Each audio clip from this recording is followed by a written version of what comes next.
They said, lazy people always say, I can't afford it. I don't have the money. That's why they're poor. They have a poor mindset. 부자가 먼저 되어라. 생각이 게으른 사람들은 언제나 이렇게 먼저 생각합니다.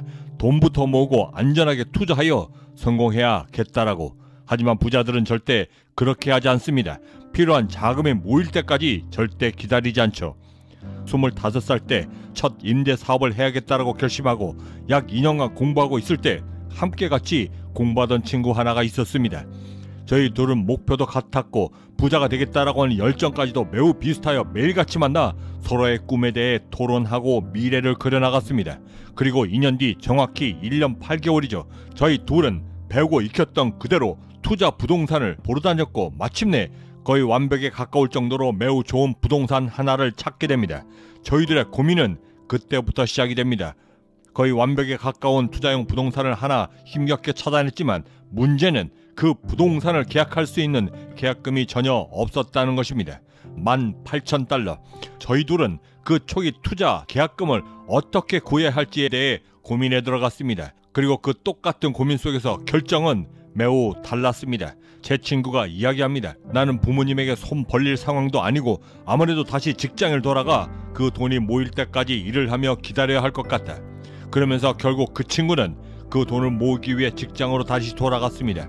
하지만 그때 저는 그 순간 아주 오래전 부자 아빠가 제게 해주셨던 말씀 하나가 제 머리에 순간적으로 떠올랐고 돈을 모으기 위해 다시 직장으로 돌아갔던 그 친구와 전혀 다른 선택을 할 수 있게 되었습니다. 부자의 선택. 9살 때 부자 아빠와 모노폴리 게임을 하고 난 직후 부자 아빠는 부자가 될 수 있는 마지막 조언이라고 말씀하시며 이렇게 운을 떼셨습니다. 기요사키, 부자가 되는 관점에서 내가 가장 싫어하는 말이 하나 있다. 나는 할 수 없다. 나는 돈이 없어. 나는 그것을 절대 할 수 없다. 라는 말이다. 게으른 생각을 갖고 있는 사람들은 언제나 자신이 갖고 있는 상황에만 집중하려 한다. 그렇게 생각이 게을러지고 가난해지면 너는 절대 발전할 수 없다.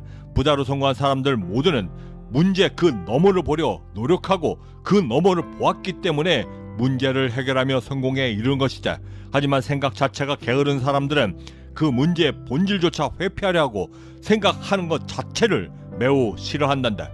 예를 들어 뭔가를 투자하려 할 때 자본금이 없다라고 한다면 가장 쉽게 그 돈부터 모으려 한다. 하지만 부자들은 그 문제가 목적이 되고 그 목적에 이르기 위한 방법들을 책을 통하든 경험을 통하든 아니면 직접 발로 뛰어다니며 어떻게 해서든 그 문제를 해결하려 먼저 일어선다. 그것이 바로 내가 말하는 부자 지능이다.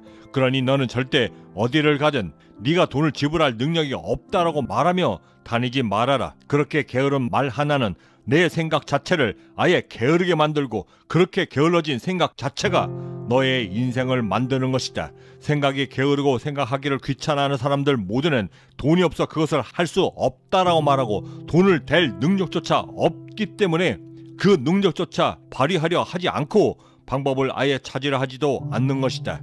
그리고 그렇게 말하고 다니는 사람들 모두는 실제로 그런 매우 나약한 삶을 살게 된다. 그들 자신이 그들을 스스로 가난하게 만들고 있는 것이다. 그들의 그 게으른 생각과 사고방식, 마음 자세들 때문에 그들의 잠재의식들에까지 가난한 영향을 미치게 되고 그 반복적으로 되뇌이는 나는 할 수 없다. 결국 실패할 거다. 나는 절대 결국 성공할 수 없다라고 하는 말이 그들 자신의 운명조차도 결정짓게 되는 것이다. 그러면 그들 속에 있는 무의식들이 하나둘 좀벌레들처럼 기어나와 그들의 머리, 손, 발 그리고 내뿜는 한숨조차도 패배자들처럼 내뱉어지게 되는 것이다. 그러면서 그들은 그렇게 움직이고 생각하고 행동하기 시작하는 것이다. 기요사키, 넌 정말 놀랄 것이다. 그렇게 패배자가 된 사람들이 자신을 얼마나 빨리 패배자로 만들고 또 그렇게 되어가며 얼마나 쉽게 그리고 얼마나 자주 반복적으로 그들 자신을 그렇게 만들어가고 있다는 사실을 직접 보게 되면 말이다. 그래서 나는 그런 사람들 보면 어쩔 땐 너무나 화가 난다. 더욱이 이런 사람들은 충고조차도 들으려 하지 않는다. 기요사키, 만약 네가 정말로 부자가 되고 싶다라고 한다면 가장 먼저 패배자가 되지 않도록 내 자신을 강하게 붙들고 또 붙들어라. 절대 안 된다라고 자신을 먼저 결정짓지 마라. 지금 이 문제들은 반드시 해결될 것이다 라고 말하고, 그때부터 다른 사람들이 아예 생각지도 못했던 매우 창의적인 방법과 생각들로 그 모든 문제의 너머를 보며 그 모든 것들을 돌파해내려 노력해라. 현실에서는 돈이 많아서 해결할 수 있는 방법은 거의 없다. 그리고 그 난관과 봉착되어지는 모든 문제들은 너를 비롯해 거의 모든 사람들이 마주하고 있는 문제들이라는 점을 절대 잊지 마라. 그리고 바로 그 지점에서 문제를 어떻게 해결해 나가느냐에 따라 너의 인생이 결정된다는 것을 절대 잊지 말아야만 한다. 그렇게 가장 현실적인 방법으로 자금을 모으고 동원할 수 있는 방법들을 하나둘 익히고 배우게 되면 그 결심 하나 때문에 너는 더 이상 가난해지지 않을 수 있는 힘을 얻게 되는 것이다. 그럼 바로 그것이 너의 부자 지능이 된다. 저는 그 순간 돈을 모으기 위해 직장으로 돌아갔던 그 친구의 선택과 완전히 다른 방법을 찾기 시작했습니다. 직장을 선택하는 대신 발급받을 수 있는 모든 신용카드들을 은행을 돌아다니며 발급받았고 18,000달러 계약금 모두를 그 신용카드로 모두를 결제하며 그 집을 결국 계약해낼 수 있었던 것입니다. 그리고 그때 문제 해결 대신 문제 회피를 선택했던 그 친구는 여전히 그 직장에서 돈을 모으고 있습니다. 그 친구는 매우 중요한 몇 가지를 이렇게 놓쳤습니다. 그중 가장 첫 번째는 인플레이션이 시시각각으로 변한다는 것과 그로 인해 부동산 가격이 매년마다 오른다는 것이었고, 실제로 그가 돈을 모아 제가 샀던 18,000달러짜리 그 주택을 사려 했을 때는 이미 5배 이상 오른 뒤였습니다. 그 친구는 그 당시 부자가 될 수 있었던 기회 모두를 잃어버렸던 것입니다. 두 번째, 그 친구가 놓쳤던 것은 사람의 마음이 하루에도 수십 번, 수백 번씩 변한다는 사실이었습니다. 25살 때 저와 함께했던 그 친구의 열정은 저보다도 훨씬 더 뜨거웠고 또한 견고했습니다. 하지만 직장에 들어가면서부터 이미 그는 그가 갖고 있던 부자가 되려 했던 굳은 결심과 의지를 모두 다 잃어버렸고 자신 스스로를 다시 가난하게 만들었던 것입니다. 부자가 되는, 그리고 될 수 있는 진짜 무기는 문제를 회피하려는 것이 아니라 그 문제 너머에 있는 그 방법들을 찾아내야겠다라고 하는 그 적극성과 아무도 생각하지 못했던 독창적이고 창의적인 방법으로 그 모든 상황들을 역전시켜낼 수 있는 그 힘이 바로 부자로 만드는 것입니다. 하지만 가난한 생각을 지닌 사람들은 그 고통의 시간을 견뎌내지 못합니다. 아니, 오히려 견디려 하지 않습니다. 그 게으른 생각 때문에 자신이 가장 잘하고 편한 방법, 돈을 모으기 위해 다시 직장으로 돌아가는 것입니다. 그리고는 그들은 그때부터 자신이 가난해질 수밖에 없었던 자기 합리화와 핑계들을 찾기 시작합니다. 그리고는 입에 아예 이렇게 달고 다니죠. 나는 돈이 없었기 때문에 그것을 할 수 없어 부자가 될 수 없었다. 요즘 들어 부쩍 드는 생각 하나가 있습니다. 진짜 부자 아빠와 가난한 아빠의 차이점이 과연 무엇이었을까? 그 극명한 차이점은 바로 무엇을 믿고 무엇을 바라보며 어디를 향해 가겠다라고 하는 마인드셋 그 자체가 아예 달랐던 것이고, 그 생각 모두가 그들은 물론이고 그들 자식들에게도 똑같이 되물림하고 있다라는 사실이었습니다. 만약 제가 9살 때 친구 아버지 부자 아빠를 만나지 못했었더라면 지금의 저는 어떤 모습이었을까요? 저는 여전히 가난한 아빠 밑에서 가난하게 살고 있었을 것입니다. 제가 처음 집을 샀을 때는 25살 때였습니다. 하지만 그 집은 제가 살 집이 아니었죠. 월세가 나오는 투자용 부동산이었습니다. 그럼에도 불구하고 저는 여전히 아주 허름한 냉방조차 되지 않았던 쥐와 바퀴벌레들이 득실거렸던 그 아파트에서 바닥에 매트리스 하나 깔고 살고 있었습니다. 그러면서 동시에 저는 투자용 부동산을 통해 월세를 만들어 나갔고 저의 또 다른 주머니를 통해 돈이 모이도록 만들었습니다. 바로 집을 자산으로 만들기 시작했던 것입니다. 자산의 시작. 제가 처음 임대사업을 시작해야겠다라고 결심했을 때 제가 동원할 수 있었던 최대 자금은 18,000달러가 전부였습니다. 그리고 그 초기 자금에 맞춰 최대한 좋은 입지에 인테리어 비용도 들이지 않는 집, 그리고 최대한 좋은 역세권에 있는 아주 작은 아파트 하나를 구입했습니다. 당시 저는 여전히 직장을 다니고 있었고 저의 현금 흐름의 근간은 여전히 가난한 사분면 안에 서 있었습니다. 그래서 저는 가난한 저의 현금 흐름 속에 가용할 수 있었던 최대 수단, 즉 제가 갖고 있던 신용카드를 통해 그 모두를 지불했고, 그렇게 해서 얻을 수 있었던 최대 임대 수입은 최초 25달러가 전부였습니다. 이게 바로 저의 첫 자산의 시작이었습니다. 하지만 이 준비를 하기 위해 저는 1년 8개월 동안 거의 2년간을 금융 지식과 금융 교육을 스스로 독학하며 부자의 사분면에 있는 사람들처럼 생각하고 느끼고 판단할 수 있도록 확신을 얻기 위해 노력했습니다. 그리고 그렇게 해서 만들어졌던 저의 자산은 기존에 가난했던 현금 흐름에서 부자들만의 현금 흐름으로 바뀌기 시작했고, 무한 반복적으로 저의 주머니에 리턴되어 저의 주머니를 채워주었습니다. 그리고 머지않아 제 노동으로 벌었던 노동의 대가로 지불했던 몰기지, 건물 유지비용, 그리고 심지어 세금에 이르기까지 그 모두를 벗어나기 시작했고, 급기야는 제 돈 한 푼 들이지 않고 오로지 들어오는 자산에 의해 만들어졌던 캐시플로우, 즉 현금 흐름만으로 그 모든 것을 100% 지불할 수 있게 되었습니다. 그리고 그 다음부터는 이 최초의 임대 수입 25달러는 계속해서 부러져 나가 오로지 자산에서 나오는 현금 흐름만으로만 거대한 호텔 하나를 살 수 있었습니다. 그리고 그 호텔은 1200개가 넘는 숙박이 가능했던 거대한 황금알을 낳는 거위가 되었습니다. 이렇게 말씀드리면 사람들은 오로지 제가 임대 수입만으로 자산을 이루어 그 호텔을 인수한 줄 알고 계십니다. 만약 아직도 이렇게 생각하고 계신다면 지금부터 제가 말씀드릴 내용들을 귀담아 들으셔야 할 것 같습니다. 지금부터 말씀드리는 이 내용들이 바로 진짜 부자들이 하는 금융교육과 지식들을 이용한 자산을 만드는 방법과 비밀이기 때문입니다. 부자의 진짜 비밀. 자, 결론부터 먼저 말씀드리고 시작하겠습니다. 진짜 부자의 현금 흐름의 방점은 바로 세금을 어떻게 이용하고 활용하느냐에 따라 그 부의 크기가 결정되기 시작합니다. 이것을 아느냐, 그렇지 못하느냐에 따라 똑같은 집도 어떤 때는 자산이 되고 또 어떤 때는 평생 짊어지고 가야 할 부채가 되는 것입니다. 예를 하나 들어보죠. 여러분들이 지금 집을 하나 산다라고 가정해 보겠습니다. 그리고 월급이 억대 연봉을 넘어 그 이상이 되어 지금 살고 있는 집 대신 자식들 혹은 재테크용으로 하나 더 구입한다라고 가정해 보겠습니다.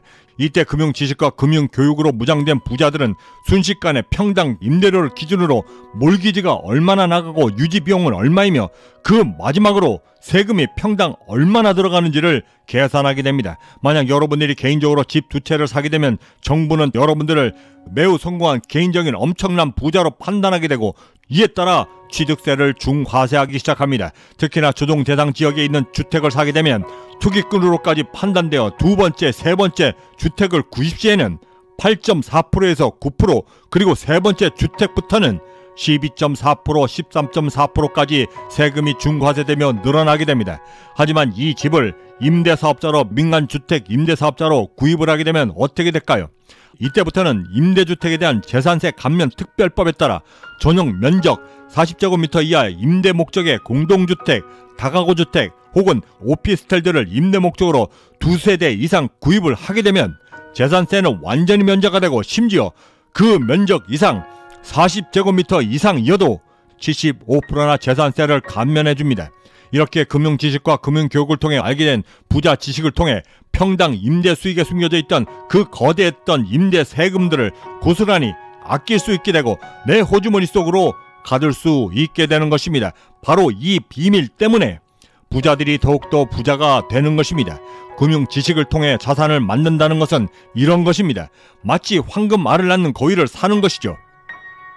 보통 사람들은 거위를 사는 대신 슈퍼로 달려가 자신들의 돈으로 그 많은 달걀들을 삽니다. 목적은 오직 하나, 자신이 직접 요리해서 먹기 위해서일 뿐입니다. 하지만 뱃속으로 들어간 그 달걀들은 절대 황금알을 다시 낳아주지는 않습니다. 바로 그 차이가 자산이 되는 것이고, 바로 그 차이가 바로 부자로 사는 삶의 방식을 만들게 되는 것입니다. 황금 거위를 잡다. 이렇게 말씀드리면 사람들은 다시 이렇게 반문하기 시작합니다. 그러면 지금 당장 다니고 있는 직장을 관두고 사업을 시작해야만 하는 건가요? 부자들이나 혹은 기요사키 씨 당신처럼 말이죠. 그때 저는 단호히 이렇게 말씀드립니다.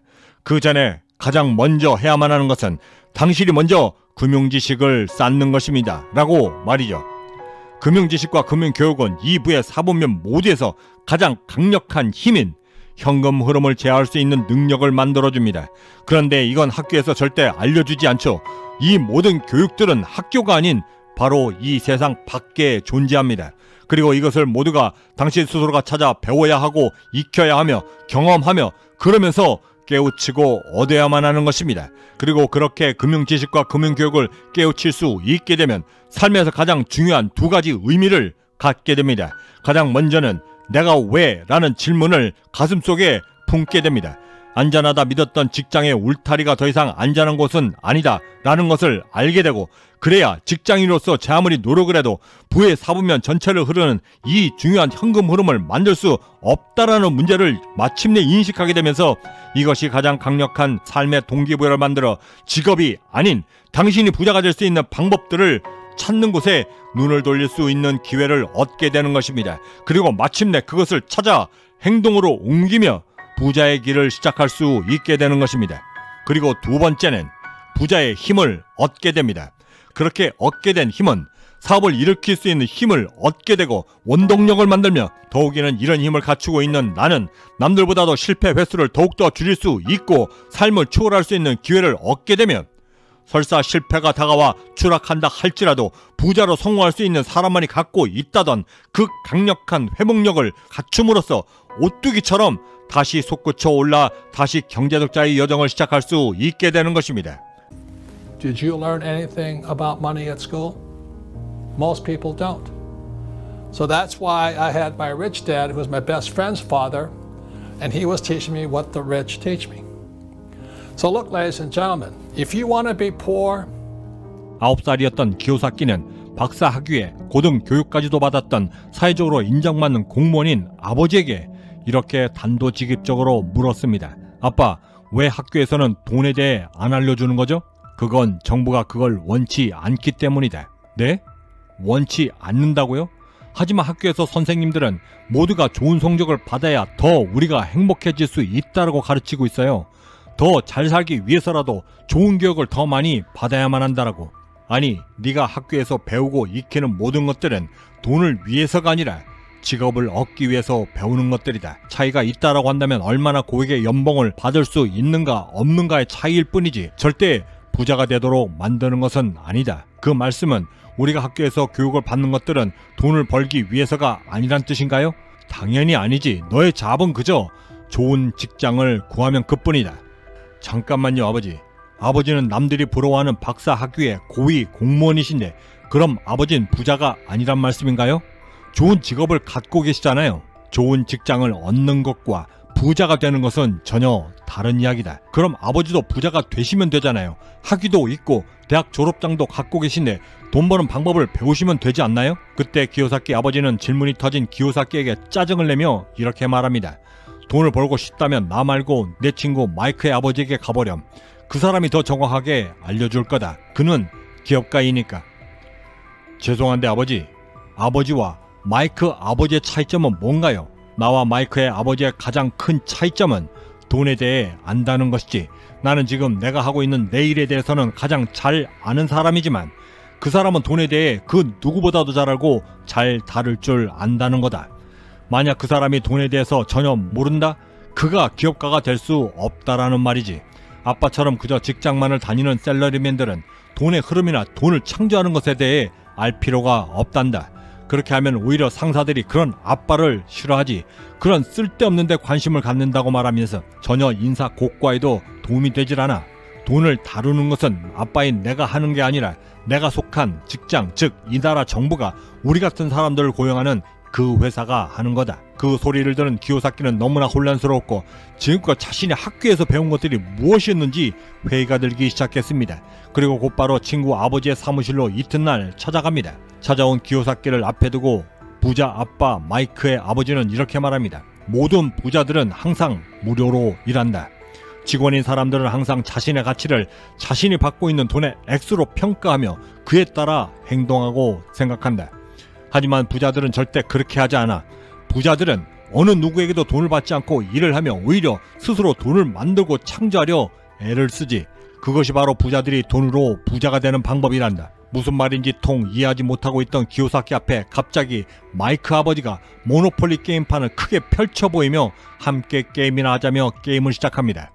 조금씩 게임에 빠져들며 마이크의 아버지는 순식간에 호텔 3개와 레스토랑 1개를 소유할 수 있었고 9살 기요사키는 여전히 돈을 벌기 위해 게임상이었지만 담배 심부름과 청소 그리고 식사, 서빙 업무를 담당하며 비록 게임상이었지만 점점 더 나이 들어 인턴이 되었고 그에게 주어진 업무들은 단순한 청소 업무나 심부름 같은 일에서 글쓰기, 복잡한 마케팅 업무, 회계 등으로 넘어가며 점점 더 복잡해지고 있었고 게임에 조금씩 실증이 나기 시작한 기요사키는 친구 아버지에게 도대체 돈 버는 방법은 언제 가르쳐 줄 건가요? 라고 말하며 짜증을 부리기 시작했습니다. 그때 친구 아버지가 웃으며 기요사키에게 이렇게 말합니다. 기요사키, 지금 우리가 뭘 하고 있는 것으로 보이지? 모노폴리 게임이요. 아니, 기요사키, 지금 우리가 뭘 하고 있느냐고. 말씀드렸잖아요. 지금 우리가 모노폴리 게임 중이라고. 내 질문을 정확히 이해하지 못했구나. 기요사키, 지금 우리가 뭘 하고 있는 것 같냐고. 여전히 똑같은 답을 하고 있던 기요사키에게 부자 아빠는 이렇게 말을 건넵니다. 아니, 난 지금 너에게 돈의 정체에 대해 아주 적나라하게 보여주고 있다. 그때 부자 아빠는 게임판에서 초록색으로 된 자신이 게임에서 얻었던 작은 집 모형 하나를 기요사키에게 들어 보이며 이렇게 말합니다. 기요사키, 성공하는 방법에는 수천 가지에 이르는 무수한 방법들이 있다. 그 중에서 가장 좋은 방법은 이라고 말하며 게임판에 있던 자신이 획득한 또 다른 초록색 호텔 3개와 빨간색으로 칠해진 레스토랑 1개를 기요사키 손에 쥐어주며 이렇게 말합니다.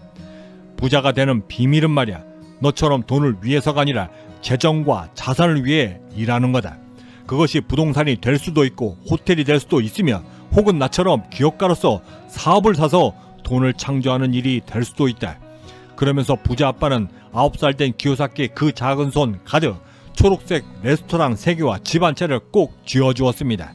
부자가 되기 위해 기요사키, 네가 가장 먼저 깨우쳐야만 하는 것은 남들이 주는 돈을 위해 일하는 것이 아니라 무료로 일하지만 돈을 창조하고 만드는 일을 어떻게 하면 찾을 수 있을까를 매번 고민하고 또한 그 일을 직접 해보는 거다. 기요사키는 집으로 돌아와 이불을 잔뜩 뒤집어 쓰고 전구불빛 아래에서 또박또박 오늘 배운 부자 되는 법을 이렇게 복습했습니다.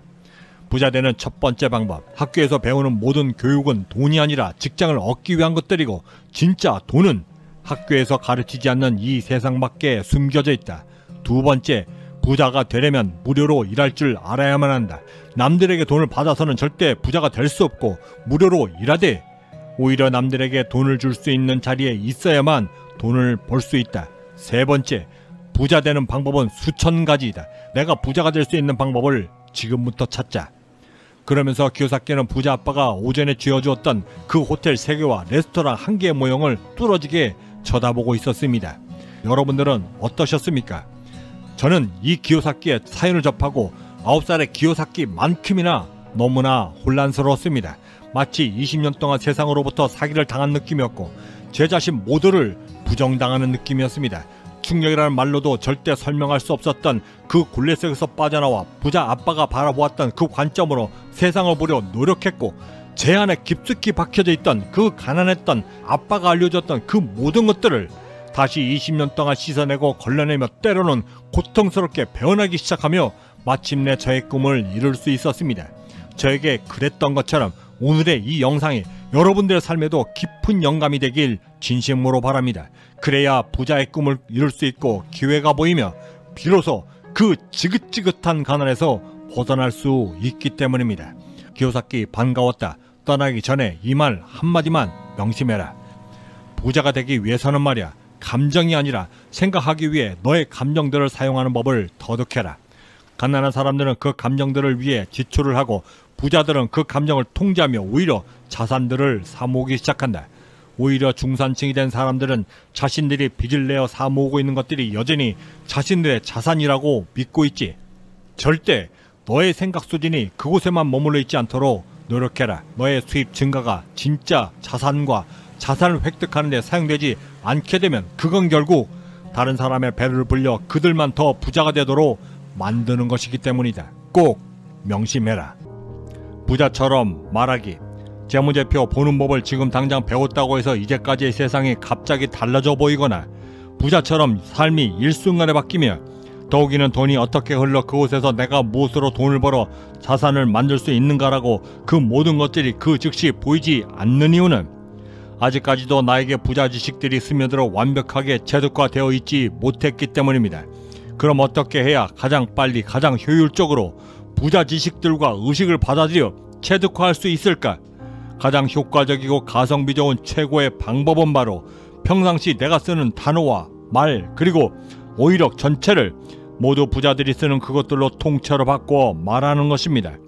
예를 들어 돈이 얼마 있어 라고 말하는 대신 자본금이 얼마야 라고 말하고 살고 있는 집을 지금 팔면 얼마야 라고 묻는 대신에 내 집의 자산 가치가 얼마냐라고 묻는 것이고 지금 돈벌이 하려고 그러느냐 라고 말하는 대신에는 지금 현금 흐름을 바꾸기 위해 어떤 계획을 하고 있는가라고 물으며 매우 의식적이고 자의적으로 부자들이 쓰는 단어와 문장들에 내 스스로를 계속해서 노출시켜 어휘력 자체를 아예 바꿔 나가는 것입니다.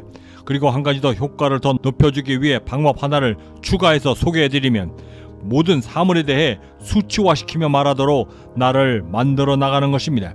예를 들어 경기가 매우 안 좋다라고 말하는 대신에 경제 전문가들이 쓰는 말처럼 지난해 경제 성장률이 25년 만에 최저이고 그 이유가 실질 국내 총 생산 GDP 성장률의 1.9%에 그쳤기 때문에 체감적으로 느끼는 실물 경제가 더욱더 낮아진 것이다 라고 말하며 나의 잠재 의식에 계속해서 수치로 대비시키며 부자들의 언어를 계속해서 주입시켜 나가는 것입니다.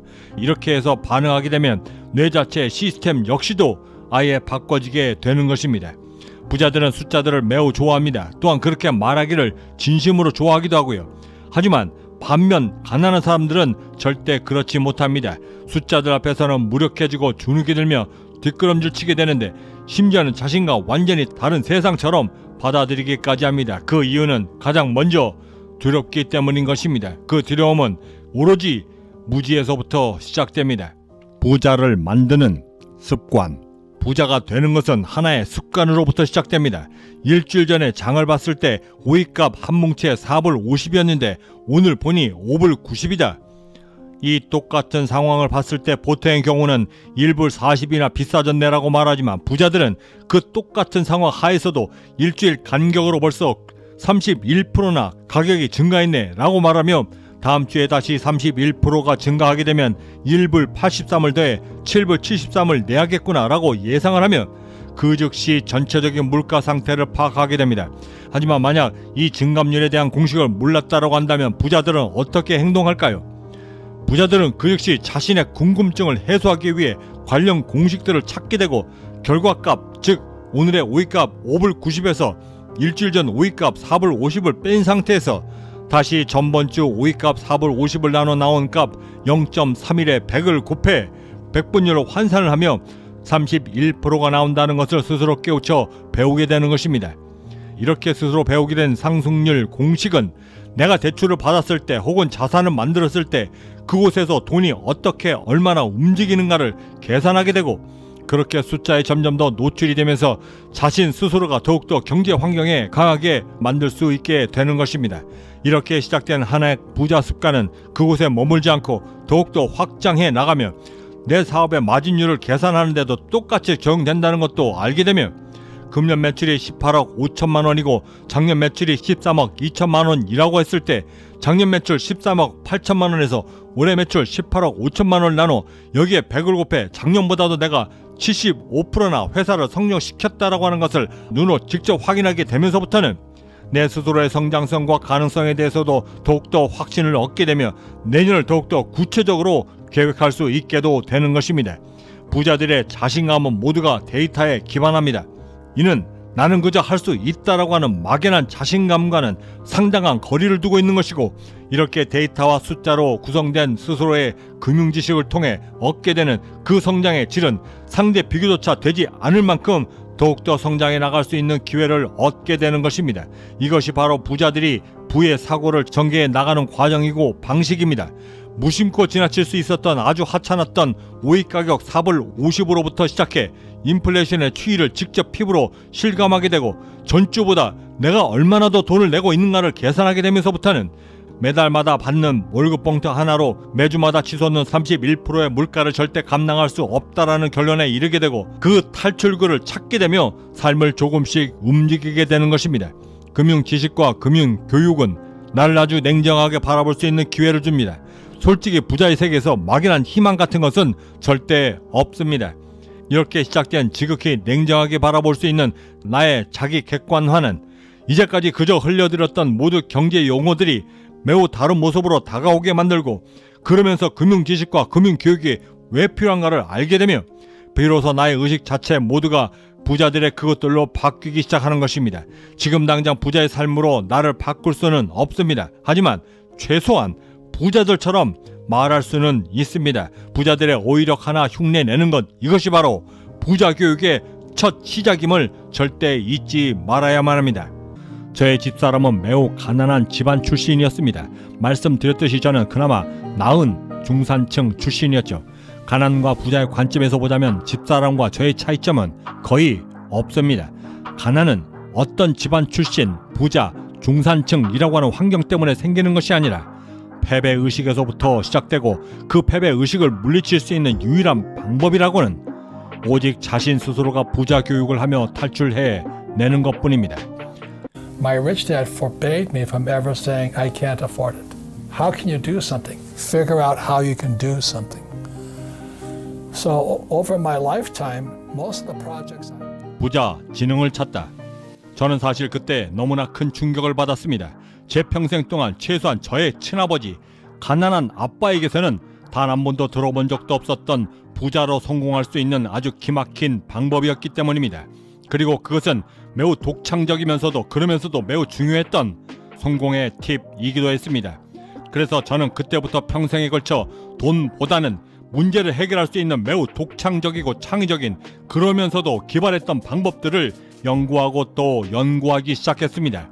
그리고 그 방법들은 완전히 빈 주먹이었던 저를 지금의 억만장자로 만들어주었고, 마침내 저의 부자 지능으로 스며들게 되었습니다. 그러면서 저는 더욱더 부자가 될 수 있었죠. 솔직히 말씀드려 저의 성공의 구할은 이렇게 만들어진 저의 성공 지능이 담당해 주었습니다. 그러면서 깨닫게 됩니다. 그토록 얻고 싶었던, 그러면서도 그토록 찾아 헤맸던 이 부자 지능들은 오직 책으로만 절대 배울 수 없다라는 사실을. 제가 말씀드리고 싶은 것은 부자 지능을 얻으려 할 때 책이 완전히 무관하다는 것을 말씀드리고 있는 것이 절대 아닙니다. 오히려 책을 더 많이 접해야만 하지요. 그런데 지금 제가 말씀드리고 싶은 것은 여러분들 각자가 원하고 갈구하는 매우 구체적이고 세세한 부자 지능을 말해주는 책은 이 세상에 존재치 않는다는 것을 말씀드리고 있는 것입니다. 설사 그 책의 제목이 여러분들이 그토록 원하고 찾던 책의 제목이라 할지라도 그 비법을 찾는 것은 오로지 여러분들의 몫이라는 것을 절대 잊지 마시기 바랍니다. 부자 지능은 어느 날 번쩍거리며 지상으로 내리꽂는 낙뢰처럼 찾아옵니다. 몇 날, 며칠, 그리고 몇 달, 심지어 몇 년까지도 고뇌라는 말이 무색할 정도로 고민하며 쥐어짜도 뜯어내도 찾아오지 않다가도 오랜 변비가 해결되듯 그렇게 찾아오는 것입니다. 중요한 것은 그것이 어떤 것이든 간에 그것을 원해야만 찾아온다는 사실입니다. 저의 친아버지는 스탠포드 대학, 시카고 대학, 그리고 노스웨스트 대학에서 여러 박사 학위를 따시며 소위 말하는 엘리트가 되셨습니다. 하지만 절대 부자는 아니셨죠. 이 말씀을 드리는 이유는 공부에도 목적이 있어야만 한다는 것을 말씀드리고 싶어서입니다. 25살 때 18,000달러 계약금을 마련하기 위해 제 친구의 부자 지능은 다시 직업을 얻어 돈을 모아야겠다라고 말해주었고, 저에게는 그토록 발급받기 싫었던 신용카드들을 모두 발급받아 그 계약금 모두를 결제하도록 만들어 주었습니다. 그리고 그 둘의 삶은 지금 완전히 달라져 있습니다. 어떤 사업을 하든 심지어 일상생활을 하면서도 매우 특출난 사람들은 기막힌 창의력과 남들을 뛰어넘는 노력들이 함께 수반된 사람들입니다. 솔직히 말씀드려 노력은 어찌 보면 성공적인 삶에서 오히려 더 쉬운 편에 가깝습니다. 하면 되니까요. 하지만 그 가장 쉬운 것도 사람들은 힘들다라고 말하며 포기해 버립니다. 제가 보는 관점에서 성공을 이루는 가장 중요한 주춧돌은 똑같은 상황하에서 남들이 전혀 생각지도 못했던 아주 기막힌 창의적인 부자 지능으로 그 모든 것들을 해결해 나갈 수 있는 힘이 바로 그것이었습니다. 그 아이디어 하나가 몇천억 원의 부를 가져다 주기 때문입니다. 부자 지능의 핵심. 그렇게 하기 위해서는 가장 먼저 내 자신에 대한 확신이 우선 되어져야만 합니다. 확신 없이 절대 그 어떤 부자 지능도 얻을 수 없기 때문입니다. 생각해 보십시오. 이것은 마치 1에 1을 더하는 것만큼이나 매우 쉬운 성공의 방정식입니다. 제 아무리 탁월한 아이디어가 있다 할지라도 내가 그것을 이룰 수 있는지 없는지에 대해 의심을 품게 되면 그 아이디어를 실행하기는커녕 아예 시작조차 하지 못하게 만들게 됩니다. 그럼 나에 대한 확신은 어떻게 얻을 수 있는 것인가요?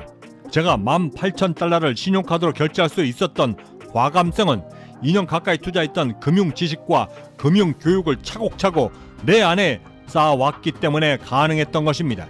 하지만 저의 친구는 그 똑같은 시간과 노력 그리고 정성을 들여왔음에도 불구하고 자기 자신을 믿을 수 없었기 때문에 스스로 다시 가난의 길로 들어섰던 것입니다. 사실 창의적인 부자 지능은 방법이 아닙니다. 이것이 이루어질 것이다 라고 하는 스스로의 성공 암시이며 그것을 끝까지 밀어붙일 수 있는 믿음에 더 가깝습니다. 탑다운 발음업. 부자 지능을 만드는 데는 탑다운 방식과 발음업 방식이 있습니다. 나는 그렇게 될 것이다, 나는 성공할 것이다 라고 하는 목표부터 정하고 그런 다음에 그것에 따라 실행해 나가는 목표 지향적 탑다운 방식이 그것이고, 반대로 발음업 방식은 갑자기 배가 고파 밥을 먹어야 하는데 이때 냉장고 안에 있는 재료들을 보며 어떤 메뉴를 할지 정하면서 그 재료들을 모두 꺼내 메뉴를 만들어 나가는 동기부여형 부자 지능인 것입니다. 어떤 것을 선택해야 성공에 보다도 빠르게 다다를 수 있는지보다는 이 둘을 상황에 따라 어떻게 적극적으로 활용하여 나의 마인드셋, 사고방식 그리고 마음 자세까지 세팅해 나가며 성공에 이를 수 있는지를 판단해 내는 것이 훨씬 더 효과적인 방법인 것입니다. 결국 우리가 원하는 것은 바로 성공의 정상이기 때문입니다. 나만의 성공 레시피를 만들다. 이제 여러분들만의 레시피에 창의적인 성공 영감과 부자 지능을 넣었다면 이제부터는 정말 중요한 성공 재료들을 넣을 차례입니다. 성공하기 위해 결심하면서 항상 부족하고 벽에 부딪히는 것은 당연히 돈입니다. 하지만 제 생각엔 돈은 항상 세상에 넘쳐납니다. 하지만 불행히도 그 돈을 쟁취할 수 있는 사람은 극소수에 달하죠. 하지만 결국엔 누군가는 그 극소수가 됩니다. 이를 위해 우리는 가장 먼저 제 아무리 악조건 하에 있다 하더라도 탑다운 방식으로 가장 먼저 내가 하고 싶은 것을 먼저 결정하고 그곳을 향해 가기 위해 지금부터라도 부자가 되기 위한 부자 지식과 금융교육을 스스로 쌓아가야만 합니다. 이 둘이 여러분들의 부자의 삶을 이끌고 여러분들의 삶을 추진시키는데 가장 강력한 주된 엔진이 될 것이기 때문입니다. 그러면서 여러분들이 갖고 계신 그 모든 간절함을 여러분들 안에 있는 그 냉장고에서 꺼내 그 허기진 갈증들을 해결할 수 있는 동기부여로 삼아 사용 가능한 모든 것들을 총동원하여 여러분들만의 성공을 위한 레시피를 만들어 나가는 것입니다. 그것이 남다른 노력이 될 수도 있고 꿈이 될 수 있으며 저처럼 지독하게 가난했던 기억이 될 수도 있는 것입니다. 그리고 마지막으로 그 위에 간절하게 버티고 절박하게 매달리며 그 어떠한 경우라도 절대 포기하지 못한다라고 말하며 나 자신에 대한 약속을 힘껏 버무려 오늘도 달려나가시기 바랍니다. 부자 지능은 절대 뛰어난 학위나 위대한 지식으로 비롯되는 것이 절대 아닙니다. 오늘을 어떻게 어떤 모습으로 살아갈 것이다. 나는 결국엔 성공할 것이다. 나는 해낼 수 있다. 나는 해내고야 만다라고 하는 그 굳은 의지들이, 그 결심들이 바로 여러분들이 그토록 찾아 헤맸던 부자 지능의 시작이 되는 것입니다. 제발 저의 친구처럼 또다시 가난해질 수 있는 그 삶의 도피처로 오늘을 이용하지 마시기 바랍니다. 바로 그 단호함이 여러분들의 모든 것을 이끈다는 사실을 절대 잊지 마시기 바랍니다. 기요사키 씨께서는 쓰신 부자 아빠, 가난한 아빠에서 집은 자산이 아니라고 하셨는데 맞나요? 보시기엔 어떠신가요? 집이 자산인가요? 아닌가요? 결론부터 말씀드리자면 집을 자산으로 만드느냐, 그렇게 하지 못하느냐는 전적으로 이것의 방법을 찾다. 우선보다 구체적인 답을 찾기 위해서는 우리가 금융교육과 금융지식이 무엇인가를 정확히 파악할 필요가 있습니다. 이 둘은 기본적으로 총 6가지의 기본적인 단어로 구성되어져 있는데 그중 가장 첫 번째는 수입이고 두 번째는 정반대인 지출이며 그 위에 존재하는 자산 그리고 부채가 존재합니다. 그리고 다섯 번째 단어는 돈이고 마지막 여섯 번째 단어, 바로 여러분과 저를 부자로 만들어주는 그 단어, 바로 현금 흐름입니다. 더욱이는 가난의 4분면에서 부자의 4분면으로 이동을 할 때 그 통로에 숨겨진 비밀 역시도 바로 이 현금 흐름 속에 숨겨져 있는 것입니다. 현금 흐름은 마치 전 세계 위를 자유롭게 날아다니는 전지전능한 능력을 지닌 슈퍼맨과 같습니다. 손익 계산서에 돈이 들어와 나가는 과정에서 자산이 생기고, 또한 그 자산을 만들기 위해 부채를 어떻게 사용해야 되는지를 저 높은 하늘 위에서 내려다보며 그 모든 것들을 조정할 수 있는 힘을 그가 갖고 있기 때문입니다. 그래서 제가 느끼기엔 부의 진정한 힘은 바로 이 현금 흐름에서 나온다라고 확신합니다. 그리고 이 현금 흐름은 재무제표 위에서 어떻게 얼마나 윤활유처럼 흘러날 수 있게 만들 수 있느냐에 따라 삶의 변화까지도 이끌게 되는 것입니다. 이 현금 흐름을 어떻게 관리하고 조정하며 통제할 수 있느냐에 따라 서유자께서 처음 저에게 질문하셨던 그 질문, 집이 자산인가 아닌가에 대한 대답도 함께 정해지게 되는 것입니다. 집을 자산으로 만들려면, 지금 내가 살고 있는 집을 나의 자산으로 만들려면 우선 현금 흐름이 처음 시작되는 지점, 즉 인컴이 시작되는 그 지점에 내가 무엇으로 존재하고 있느냐가 매우 중요합니다. 만약 여러분들이 사업체가 아닌 직업을 갖고 이 모든 자산과 부채, 수익, 지출 앞에 놓여져 있다라고 한다면 그 현금 흐름은 동맥경화가 걸린 혈관들처럼 좀처럼 활기를 얻을 수 없고, 심지어는 가족 중에 누군가가 병에 걸려 병원에 단 일주일만 입원을 해도 금세 심근경색과 마치 오래된 자동차의 엔진들처럼 즉시 그 동작을 멈춰버리게 되는 것입니다. 왜냐하면 수입이 들어오는 즉시 바로 비용 그리고 지출로 곧장 빠져나가 버리기 때문입니다. 이는 마치 10m 밖 수도꼭지를 틀면 곧바로 잔디밭 위에 호수로 그 모든 물이 쏟아져 나와 버리는 것과도 같습니다. 수입이 아예 자산을 만들기도 전에 활용되지도 못할 뿐더러 바로 지출로 이어지는 이 단순한 순환고리가 가난을 더욱더 부채질하는 악순환의 고리를 재탄생시키게 되는 것입니다. 여기에서의 문제는 이 포지션에 있는 사람들이 아무리 돈을 많이 벌어도 상황은 언제나 제로섬 게임에 가깝다는 것입니다. 이는 마치 알래스카에 있는데 아프리카처럼 따뜻해지길 바라는 것과도 같은 논리입니다. 이 현금 흐름에서는 그 어떤 경우라도 절대 자산을 만들 수 있는 기회조차 얻을 수 없죠. 그저 수입이 생기면 들어오는 즉시 흘러나가게 되는 것입니다. 흘러나가는 것을 막거나 통제할 수 있는 수단이 전혀 없기 때문에 더더욱 자산을 만들 수 있는 가능성은 제로에 가까운 것입니다. 이런 현금 흐름을 갖고 있는 사람들의 집을 제가 자산이 아니다 라고 말씀드린 이유가 바로 여기에 존재하는 것입니다. 거의 대부분의 이런 현금 흐름을 갖고 있는 사람들을 사회적 통념으로 소위 중산층이라고 부르고 있는데, 고급 아파트를 사면 주위 사람들의 시선 때문에 거기에 걸맞는 자동차를 할부로 사고, 소비 패턴들 역시도 부자들처럼 소비할 수밖에 없기에 결국엔 하우스푸어가 되는 것입니다. 더욱 문제가 되는 것은 이런 생활 패턴 속에서 설사 수입이 더욱더 늘어난다 해도 역시 계속 이어진다는 사실입니다. 대기업을 다니는 남편 혹은 아내가 진급을 하여 수입이 지금보다도 훨씬 더 늘어난다 할지라도 동일한 수입 구조를 지닌 상태에서는 그저 더 좋은 자산을 갖겠다라고 하지만 25평 아파트에서 34평 아파트로 혹은 강북에서 강남 아파트로 이사를 가지만 그 자산은 결국 더 큰 부채가 되는 것입니다. 이때 이유는 거의 동일합니다. 아이들이 커 가니까, 혹은 강남 8학군으로 아이들을 보내 좋은 환경에서 공부를 시키고 싶어서. 그렇게 하여 평수를 늘리거나 강남으로 이사를 가면 이 역시 멀쩡한 차를 팔고 이번엔 1억을 호가하는 수입차를 다시 뽑고 해외여행을 다니거나 혹은 더 좋은 상표의 옷과 가방, 제품들을 사며 더욱더 가난해지는 수렁에 빠지게 되는 것입니다. 안으로 곱는다 라는 말은 바로 이때 사용되는 것입니다.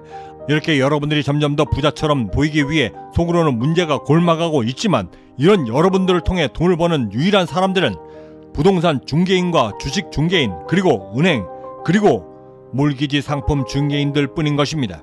이 말을 어느 강연에서 말하니까 청중 중에 한 남자가 아주 큰 소리로 이렇게 말했습니다. 전 몰기지가 전혀 없습니다.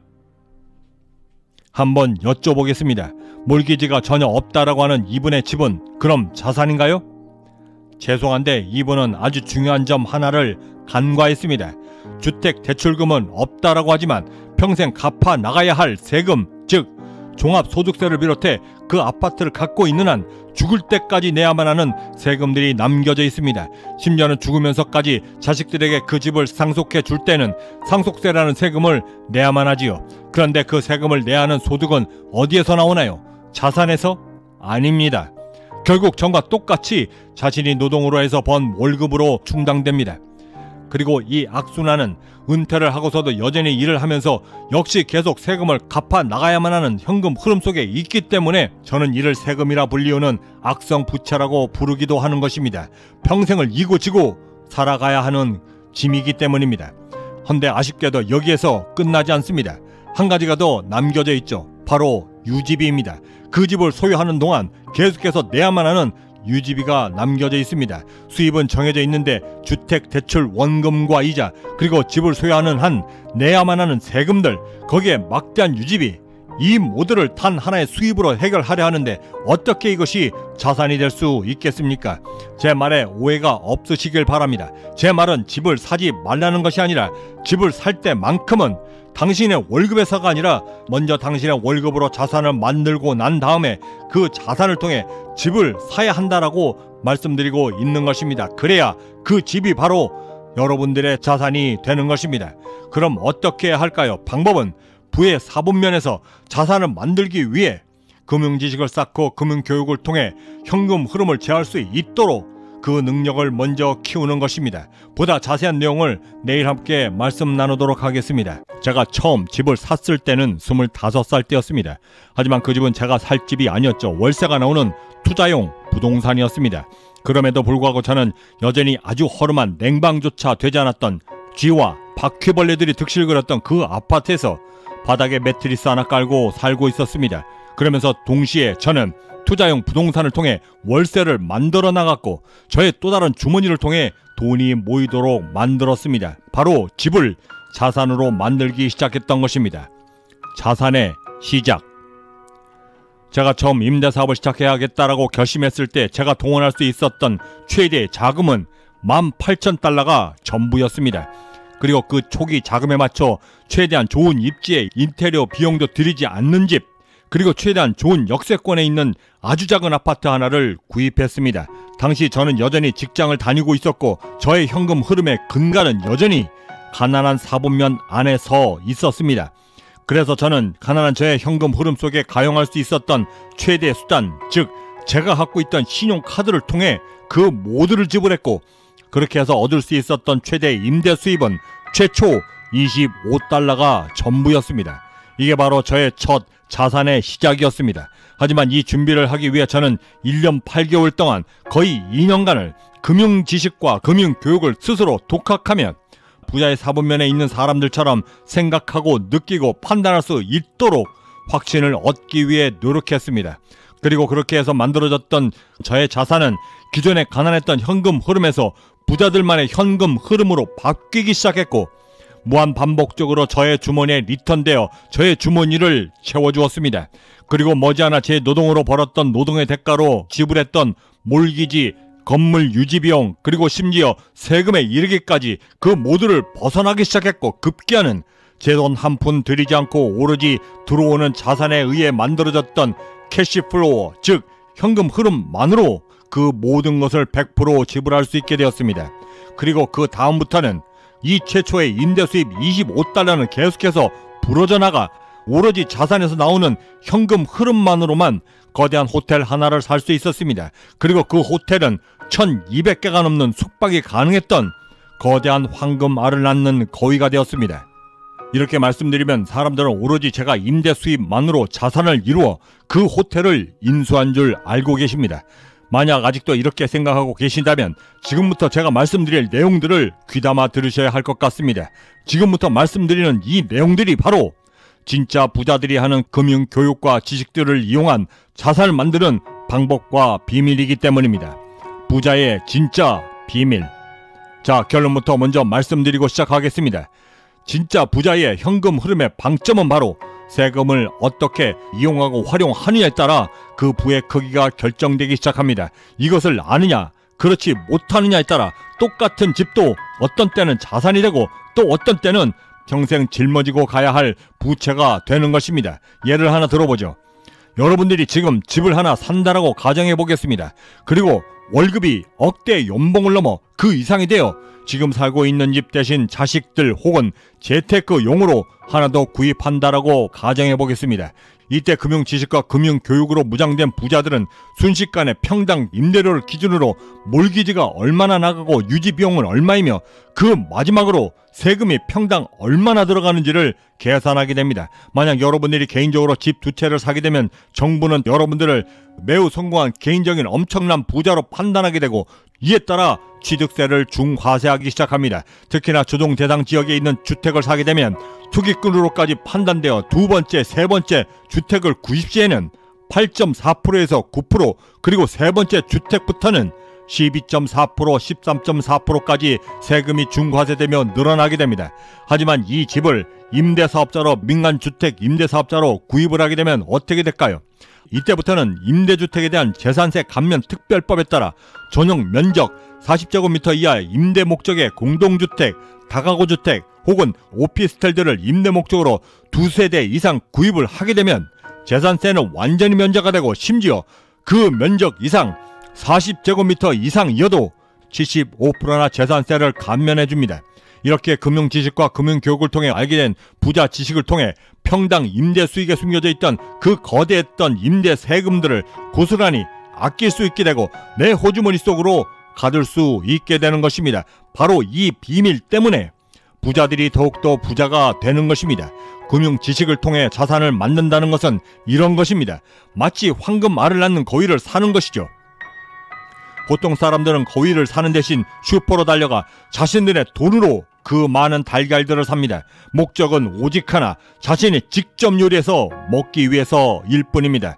하지만 뱃속으로 들어간 그 달걀들은 절대 황금알을 다시 낳아주지는 않습니다. 바로 그 차이가 자산이 되는 것이고 바로 그 차이가 바로 부자로 사는 삶의 방식을 만들게 되는 것입니다. 황금 거위를 잡다. 이렇게 말씀드리면 사람들은 다시 이렇게 반문하기 시작합니다. 그러면 지금 당장 다니고 있는 직장을 관두고 사업을 시작해야만 하는 건가요? 부자들이나 혹은 기요사키 씨 당신처럼 말이죠. 그때 저는 단호히 이렇게 말씀드립니다. 그 전에 가장 먼저 해야만 하는 것은 당신이 먼저 금융지식을 쌓는 것입니다. 라고 말이죠. 금융지식과 금융교육은 이 부의 사분면 모두에서 가장 강력한 힘인 현금 흐름을 제어할 수 있는 능력을 만들어줍니다. 그런데 이건 학교에서 절대 알려주지 않죠. 이 모든 교육들은 학교가 아닌 바로 이 세상 밖에 존재합니다. 그리고 이것을 모두가 당신 스스로가 찾아 배워야 하고 익혀야 하며 경험하며 그러면서 깨우치고 얻어야만 하는 것입니다. 그리고 그렇게 금융지식과 금융교육을 깨우칠 수 있게 되면 삶에서 가장 중요한 두 가지 의미를 갖게 됩니다. 가장 먼저는 내가 왜? 라는 질문을 가슴속에 품게 됩니다. 안전하다 믿었던 직장의 울타리가 더 이상 안전한 곳은 아니다 라는 것을 알게 되고 그래야 직장인으로서 제 아무리 노력을 해도 부의 사분면 전체를 흐르는 이 중요한 현금 흐름을 만들 수 없다라는 문제를 마침내 인식하게 되면서 이것이 가장 강력한 삶의 동기부여를 만들어 직업이 아닌 당신이 부자가 될 수 있는 방법들을 찾는 곳에 눈을 돌릴 수 있는 기회를 얻게 되는 것입니다. 그리고 마침내 그것을 찾아 행동으로 옮기며 부자의 길을 시작할 수 있게 되는 것입니다. 그리고 두 번째는 부자의 힘을 얻게 됩니다. 그렇게 얻게 된 힘은 사업을 일으킬 수 있는 힘을 얻게 되고 원동력을 만들며 더욱이는 이런 힘을 갖추고 있는 나는 남들보다도 실패 횟수를 더욱더 줄일 수 있고 삶을 초월할 수 있는 기회를 얻게 되면 설사 실패가 다가와 추락한다 할지라도 부자로 성공할 수 있는 사람만이 갖고 있다던 그 강력한 회복력을 갖춤으로써 오뚜기처럼 다시 솟구쳐 올라 다시 경제적자의 여정을 시작할 수 있게 되는 것입니다.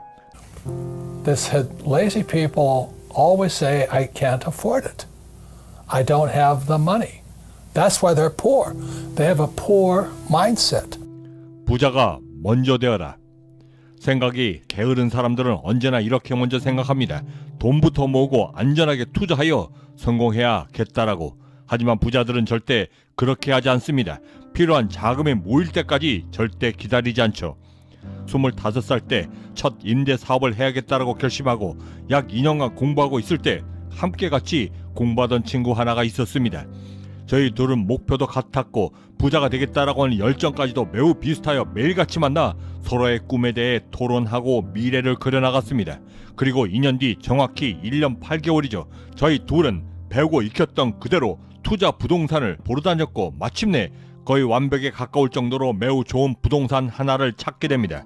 저희들의 고민은 그때부터 시작이 됩니다. 거의 완벽에 가까운 투자용 부동산을 하나 힘겹게 찾아냈지만 문제는 그 부동산을 계약할 수 있는 계약금이 전혀 없었다는 것입니다.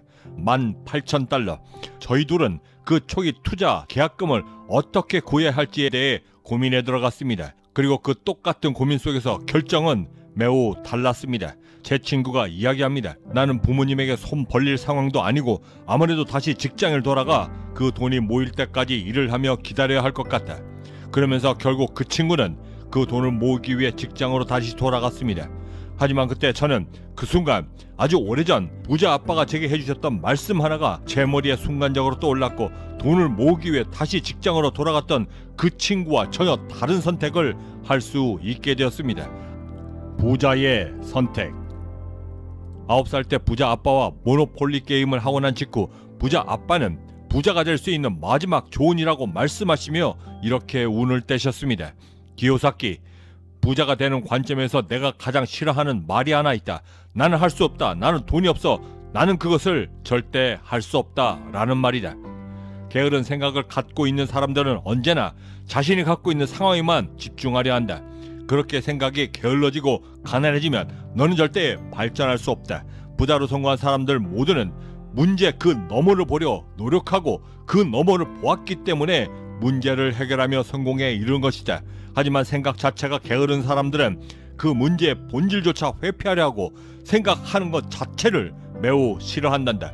예를 들어 뭔가를 투자하려 할 때 자본금이 없다라고 한다면 가장 쉽게 그 돈부터 모으려 한다. 하지만 부자들은 그 문제가 목적이 되고 그 목적에 이르기 위한 방법들을 책을 통하든 경험을 통하든 아니면 직접 발로 뛰어다니며 어떻게 해서든 그 문제를 해결하려 먼저 일어선다. 그것이 바로 내가 말하는 부자 지능이다. 그러니 너는 절대 어디를 가든 네가 돈을 지불할 능력이 없다라고 말하며 다니지 말아라. 그렇게 게으른 말 하나는 내 생각 자체를 아예 게으르게 만들고 그렇게 게을러진 생각 자체가 너의 인생을 만드는 것이다. 생각이 게으르고 생각하기를 귀찮아하는 사람들 모두는 돈이 없어 그것을 할 수 없다라고 말하고 돈을 댈 능력조차 없기 때문에 그 능력조차 발휘하려 하지 않고 방법을 아예 찾으려 하지도 않는 것이다. 그리고 그렇게 말하고 다니는 사람들 모두는 실제로 그런 매우 나약한 삶을 살게 된다. 그들 자신이 그들을 스스로 가난하게 만들고 있는 것이다. 그들의 그 게으른 생각과 사고방식, 마음 자세들 때문에 그들의 잠재 의식들에까지 가난한 영향을 미치게 되고 그 반복적으로 되뇌이는 나는 할 수 없다. 결국 실패할 거다. 나는 절대 결국 성공할 수 없다라고 하는 말이 그들 자신의 운명조차도 결정짓게 되는 것이다. 그러면 그들 속에 있는 무의식들이 하나둘 좀벌레들처럼 기어나와 그들의 머리, 손, 발 그리고 내뿜는 한숨조차도 패배자들처럼 내뱉어지게 되는 것이다. 그러면서 그들은 그렇게 움직이고 생각하고 행동하기 시작하는 것이다. 기요사키, 넌 정말 놀랄 것이다. 그렇게 패배자가 된 사람들이 자신을 얼마나 빨리 패배자로 만들고 또 그렇게 되어가며 얼마나 쉽게 그리고 얼마나 자주 반복적으로 그들 자신을 그렇게 만들어가고 있다는 사실을 직접 보게 되면 말이다. 그래서 나는 그런 사람들 보면 어쩔 땐 너무나 화가 난다. 더욱이 이런 사람들은 충고조차도 들으려 하지 않는다. 기요사키, 만약 네가 정말로 부자가 되고 싶다라고 한다면 가장 먼저 패배자가 되지 않도록 내 자신을 강하게 붙들고 또 붙들어라. 절대 안 된다라고 자신을 먼저 결정짓지 마라. 지금 이 문제들은 반드시 해결될 것이다라고 말하고 그때부터 다른 사람들이 아예 생각지도 못했던 매우 창의적인 방법과 생각들로 그 모든 문제의 너머를 보며 그 모든 것들을 돌파해내려 노력해라. 현실에서는 돈이 많아서 해결할 수 있는 방법은 거의 없다. 그리고 그 난관과 봉착되어지는 모든 문제들은 너를 비롯해 거의 모든 사람들이 마주하고 있는 문제들이라는 점을 절대 잊지 마라. 그리고 바로 그 지점에서 문제를 어떻게 해결해 나가느냐에 따라 너의 인생이 결정된다는 것을 절대 잊지 말아야만 한다. 그렇게 가장 현실적인 방법으로 자금을 모으고 동원할 수 있는 방법들을 하나둘 익히고 배우게 되면 그 결심 하나 때문에 너는 더 이상 가난해지지 않을 수 있는 힘을 얻게 되는 것이다. 그럼 바로 그것이 너의 부자 지능이 된다. 저는 그 순간 돈을 모으기 위해 직장으로 돌아갔던 그 친구의 선택과 완전히 다른 방법을 찾기 시작했습니다. 직장을 선택하는 대신 발급받을 수 있는 모든 신용카드들을 은행을 돌아다니며 발급받았고 18,000달러 계약금 모두를 그 신용카드로 모두를 결제하며 그 집을 결국 계약해낼 수 있었던 것입니다. 그리고 그때 문제 해결 대신 문제 회피를 선택했던 그 친구는 여전히 그 직장에서 돈을 모으고 있습니다. 그 친구는 매우 중요한 몇 가지를 이렇게 놓쳤습니다. 그중 가장 첫 번째는 인플레이션이 시시각각으로 변한다는 것과 그로 인해 부동산 가격이 매년마다 오른다는 것이었고, 실제로 그가 돈을 모아 제가 샀던 18,000달러짜리 그 주택을 사려 했을 때는 이미 5배 이상 오른 뒤였습니다. 그 친구는 그 당시 부자가 될 수 있었던 기회 모두를 잃어버렸던 것입니다. 두 번째, 그 친구가 놓쳤던 것은 사람의 마음이 하루에도 수십 번, 수백 번씩 변한다는 사실이었습니다. 25살 때 저와 함께했던 그 친구의 열정은 저보다도 훨씬 더 뜨거웠고 또한 견고했습니다. 하지만 직장에 들어가면서부터 이미 그는 그가 갖고 있던 부자가 되려 했던 굳은 결심과 의지를 모두 다 잃어버렸고 자신 스스로를 다시 가난하게 만들었던 것입니다. 부자가 되는, 그리고 될 수 있는 진짜 무기는 문제를 회피하려는 것이 아니라 그 문제 너머에 있는 그 방법들을 찾아내야겠다라고 하는 그 적극성과 아무도 생각하지 못했던 독창적이고 창의적인 방법으로 그 모든 상황들을 역전시켜낼 수 있는 그 힘이 바로 부자로 만드는 것입니다. 하지만 가난한 생각을 지닌 사람들은 그 고통의 시간을 견뎌내지 못합니다. 아니, 오히려 견디려 하지 않습니다. 그 게으른 생각 때문에 자신이 가장 잘하고 편한 방법, 돈을 모으기 위해 다시 직장으로 돌아가는 것입니다. 그리고는 그들은 그때부터 자신이 가난해질 수밖에 없었던 자기 합리화와 핑계들을 찾기 시작합니다. 그리고는 입에 아예 이렇게 달고 다니죠. 나는 돈이 없었기 때문에 그것을 할 수 없어 부자가 될 수 없었다. 요즘 들어 부쩍 드는 생각 하나가 있습니다. 진짜 부자 아빠와 가난한 아빠의 차이점이 과연 무엇이었을까? 그 극명한 차이점은 바로 무엇을 믿고 무엇을 바라보며 어디를 향해 가겠다라고 하는 마인드셋 그 자체가 아예 달랐던 것이고, 그 생각 모두가 그들은 물론이고 그들 자식들에게도 똑같이 대물림하고 있다라는 사실이었습니다. 만약 제가 9살 때 친구 아버지 부자 아빠를 만나지 못했었더라면 지금의 저는 어떤 모습이었을까요? 저는 여전히 가난한 아빠 밑에서 가난하게 살고 있었을 것입니다. 자산과 부채의 차이. 부자가 바라보는 자산과 부채의 관점은 보통 사람들이 바라보는 자산과 부채의 관점과 매우 다릅니다. 예를 하나 들어보죠.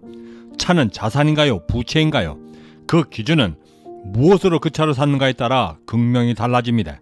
부의 사보면 왼쪽 편에 있는 E나 S는 거의 대부분 보통 할부 아니면 아주 대담하게도 신용카드를 사용하며 차를 삽니다. 수단만 바뀌었을 뿐이지 결국 자신이 노동을 해서 번 돈으로 그 차를 사는 것이죠. 미리 차를 갖고 대금으로 그 비싼 이자와 함께 차값을 갚아 나가는 것입니다. 그러면 이것은 자산인가요? 부채인가요? 자, 이번엔 부자의 관점에서 한번 바라보겠습니다. 페라리나 람보르기니를 사는 부자들은 그 비싼 고가의 차를 자신의 돈으로 살까요? 아닙니다. 그들은 자신의 돈 한 푼 들이지 않고 그 비싼 고가의 차들을 삽니다. 최소한 노동을 통해서는 절대 사지 않죠. 그럼 어떻게 할까요? 그들은 자신이 아닌 자신이 이미 만들어 놓았던 자산이 그 비싼 고급차를 자신을 대신해서 살 수 있도록 만듭니다. 그럼 이때 이 차는 자산인가요? 아니면 부채인가요? 이 두 지점이 매우 중요합니다. 가난한 면에 있는 사람들은 갖고 싶은 것이 있으면 우선 가장 편한 수단과 방법, 즉 신용카드를 통해 그것들을 구입합니다. 그리고 그 모든 돈들은 자신이 그토록 힘겹게 벌어 일했던 노동의 대가에서 만들게 되죠. 통계에 따르면 부자들은 거의 현금을 사용합니다. 저 역시 마찬가지고요. 왜일까요? 바로 인간의 본성인 죄의식을 이용하는 것입니다. 신용카드 대신 현금을 사용하게 되면 당연히 물리적으로 불편합니다. 하지만 내 지갑에서 돈을 꺼낼 때부터 이미 심리적인 통증들이 나를 괴롭히기 시작하고, 그러면서 나도 모르게 그 소비가 맞는지 아닌지를 다시 한번 생각하게 됩니다. 그 소비를 늦추는 작용을 하게 되는 것이죠. 하지만 보통 사람들은 사고 싶은 것이 있으면 그 즉시 삽니다. 그것도 아무런 제약이 없고 심리적인 고통과 죄의식 하나 없는 신용카드나 할부를 이용해서 말이죠. 부자가 되고 싶다면 이 지점을 아주 명확히 구분할 줄 알아야만 합니다. 자산과 부채를 나누는 가장 확실한 방법은 그 근원이 내 노동을 통해 이루어지는지, 아니면 비록 시간이 걸릴지라도 나의 자산을 통해 만들 수 있는지에 따라 나의 삶이 가난과 부자로 결정지어지게 되는 것입니다. 그런데 이 판단을 그저 감정과 감성으로만 의지할 수 있을까요? 금융 지식의 필요성. 우리들이 갖고 있는 감성과 감정들은 언제나 불안정하고 불편합니다. 이를 너무나 잘 알고 있는 부자들은 이를 방지하기 위해 바로 금융 지식을 적극적으로 활용합니다. 직업을 갖고 있으면 오직 자신이 하는 일에서만 배울 수 있지만, 금융 지식을 스스로 배우고 터득하여 세상을 바라볼 수 있게 되면 이 세상엔 부자와 가난한 자들로 이루어져 있고, 내가 어디에 속해져 있는가에 대한 매우 냉철한 현실 감각과 어디에 속하고 싶은지를 결정하게 되면, 그렇게 함으로써 나는 돈을 위해서만 노력하는 대신 그 똑같은 노력을 진짜 내 자신만의 자유를 위해 일할 수 있는 방법과 기회를 얻게 되는 것입니다. 이것이 바로 진정 금융지식이 갖는 의미인 것입니다. 금융지식의 가장 기본은 회계입니다. 회계는 자산과 부채, 자본으로 이루어져 있는 대차, 대조표, 그리고 실제 돈이 들어오고 나가는 전 과정을 담고 있는 손익계산서로 이루어져 있고, 돈이 들어올 땐 왼쪽 편에 담겼다가 나갈 때 오른쪽 편으로 나가게 되는 시스템이 바로 손익계산서인 것입니다. 저는 이것을 금융두뇌라 부르고도 있는데, 실제로 저는 돈이 들어오면 저의 좌뇌는 손익계산서의 왼쪽 편, 즉 차변처럼 움직여 그 돈을 어떻게 활용하고 사용해야만 자산으로 만들 수 있는지 본능적으로 생각할 수 있도록 제 자신을 제어할 수 있게 되고, 그러면서 순간적으로 그렇게 들어온 돈들을 소비가 아닌 또 다른 나의 자산을 만들기 위해 손익계산서의 오른쪽 대변에 어느 항목으로 보내야 보다 빨리 자산으로 만들 수 있는지를 결정하게 되는 것입니다. 이 전 과정을 누구보다도 빨리 신속하게 판단하여 또 다른 돈과 자산을 만들 수 있는 사람들이 바로 우리가 보고 있는 그 억만장자들인 것입니다. 그들은 수천 개의 숫자들을 한꺼번에 순식간에 암산해내듯 돈이 자신에게 들어와 어디로 나가야 자산이 될 수 있는지, 이를 어떻게 적극적으로 활용해야 돈이 자신을 위해 또다시 일할 수 있는지를 가장 빠른 시간 내에 파악해낼 줄 아는 사람들인 것입니다. 만약 자신이 원하는 만큼의 자산을 만들기 위해 돈이 손익계산서의 차변에 충분치 않다라고 한다면, 그때부터 세금을 어떻게 더 절세할 수 있는가를, 그 방법을 다시 찾게 되고, 혹은 그 고정비를 줄이기 위해 스스로가 구두쇠가 되는 것을 절대 서슴지 않기도 합니다. 부자, 은행. 이를 위해 부자들은 은행을 이용합니다. 하지만 그 이용 방법 자체가 보통 사람들과는 완전히 다르죠. 가난한 사람들은 돈을 빌리러 은행을 가지만, 부자들은 자산을 늘리기 위해 혹은 만들기 위해 목돈을 모으는 하나의 창고로 그 은행을 이용합니다. 일단 여러분들이 할부나 몰기지를 이용하게 되면 여러분들이 죽도록 일해서 버는 그 돈들은 이제 더 이상 여러분들의 돈이 아닙니다. 바로 은행들의 돈인 것이죠. 언젠가 매우 놀랬던 적이 있었습니다. 이제 막 대학교에 입학했던 한 여학생이 제게 들고 왔던 신용카드 신청서에서였습니다. 그 신청서의 가장 맨 위 첫 번째 난 가장 눈에 띄었던 부분에는 아주 큼지막하게 이렇게 써져 있었습니다. 자산 상태. 이제 막 대학교에 입학한 여학생이 자산이 어디 있었을까요? 모두가 아는 그 진실을 은행은 마치 이미 사회생활을 한참이나 한 직장인들처럼 그 여학생을 취급했고, 부자들이 가장 잘 사용한다는 그 단어, 자산이라는 단어를 이용해 마치 신용카드를 갖게 되면 부자들이 되는 것처럼 할 수 있다라고 말하며 그 신용카드를 발급받게 만드는 것입니다. 그러면 그 여학생은 몹시나 기뻐하며 그것이 독인지도 모른 채 먹는 사과들처럼 그 신용카드를 낼름 받아먹게 되는 것입니다. 그러면서 그 신용카드가 마치 피터팬의 요정의 요술봉인 것처럼 착각하고 사용하며 사회생활을 하기도 전에 신용불량자가 되어 사회에서 경제적으로 격리되게 되는 것입니다. 부자가 된다는 것, 금융지식을 쌓는다는 것, 이것의 궁극의 목적은 돈을 버는 것이 아닐지도 모릅니다. 세상으로부터 나를 지키고 그럼으로써 내 삶을 책임져 남들과 다르게 살 수 있는 기회를 얻는 것에 그 방점이 오히려 찍혀 있는 것입니다. 그리고 그런 삶을 사는 사람들을 세상은 부자의 삶이다 라고 말하고 있는 것입니다. 기요사키 씨 말씀 중에 중요한 질문 하나가 들어왔습니다.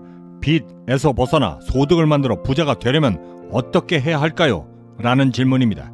제가 사회자님께 반대로 여쭤보죠. 빚이라는 단어를 들으시면 가장 먼저 어떤 느낌이 드시나요? 글쎄요, 신용카드, 학자금 대출, 그리고 쇼핑을 하며 얻게 되는 매우 부정적인 느낌들이 먼저 듭니다. 빚의 정체. 네, 맞습니다. 거의 대부분의 사람들이 다 그렇게 생각을 하죠.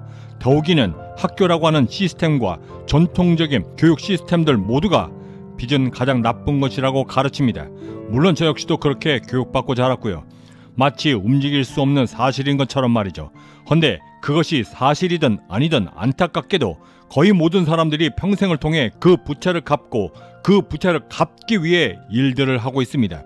제가 알고 있는 한 금융 전문가 역시도 빚 한 푼 없이 사는 것을 매우 자랑스럽게 말하고 있고, 더욱이는 빚을 지는 것이 무슨 죄악인 것처럼 말하고 다니며 은행은 오직 저축을 하기 위해서만 다니는 사람이었습니다. 심지어는 한 강연에서 부자가 되기 위해 가장 먼저 해야만 하는 것으로 신용카드부터 먼저 잘라 없애야만 한다라고까지 말하기까지 했습니다.